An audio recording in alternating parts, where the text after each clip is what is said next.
So today I'm going to show you how to change a front tire on a Murray lawnmower. So today I'm going to show you how to change out a tire on a Murray lawnmower. As you can see, this one kind of pretty much blew out. So we're just going to replace the whole tire. So the only thing actually holding this tire on is the cotter pin. So we'll cut that cotter pin off or pull it out. You're not going to reuse the same cotter pin, so make sure you get a replacement cotter pin. Pull out.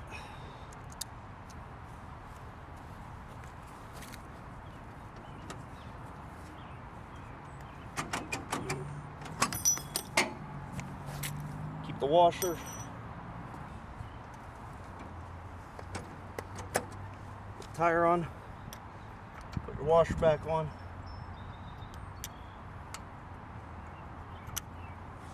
Right. Place the cotter pin.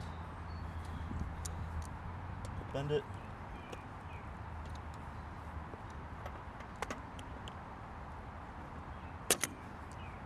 You're good to go. Thank you for watching. Please subscribe and have a great day.